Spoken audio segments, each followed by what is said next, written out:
সকালবেলা যদি পড়েন তিনবার আউযু বিল্লাহিস সামিল আলিম মিনাশ শাইতানির রাজিম তিনবার পড়ে সূরা হাশরের শেষ 3 আয়াত যদি তেলাওয়াত করেন, তাহলে আপনার জন্য আল্লাহ তাআলা 70,000 ফেরেশতা নিয়োগ করবে। সারা দিন তারা আপনার জন্য মাগফিরাতের দোয়া করবে।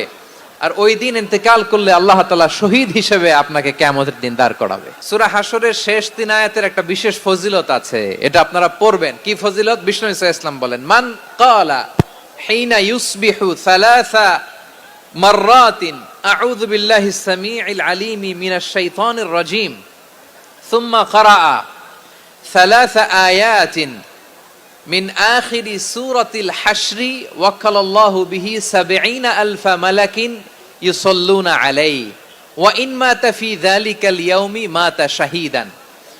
বিশ্বনবী মুহাম্মদুর রাসূলুল্লাহ সাল্লাল্লাহু আলাইহি ওয়াসাল্লাম ইরশাদ করেন, যে ব্যক্তি সকাল বেলা 3 বার তেলাওয়াত করবে আউযু বিল্লাহিস সামিউল আলিম মিনাশ শাইতানির রাজিম, এরপরে সূরা হাশরের শেষ 3টি আয়াত তেলাওয়াত করবে, রব্বুল আলামিন ওই ব্যক্তির জন্য ৭০,০০০ ফেরেশতা নিয়োগ দিবেন, যারা সারা দিন ওই লোকের জন্য মাগফিরাতের দোয়া করবে।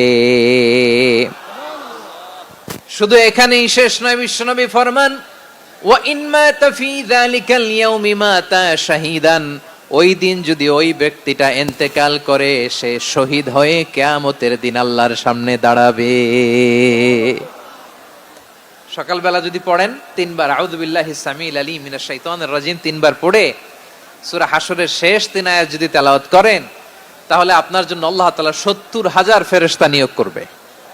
সারা দিন তারা আপনার জন্য মাগফিরাতের দোয়া করবে। আর ওই দিন ইন্তেকাল করলে আল্লাহ তাআলা শহীদ হিসেবে আপনাকে কিয়ামতের দিন দাঁড় করাবে। সুবহানাল্লাহ, এত আস্তে।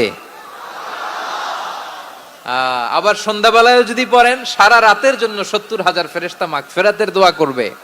ওই রাতে মারা গেলে শাহাদাতের মৃত্যু নসিব হয়ে যাবে। এজন্য এই দোয়াটা পড়ার দরকার আছে না নাই?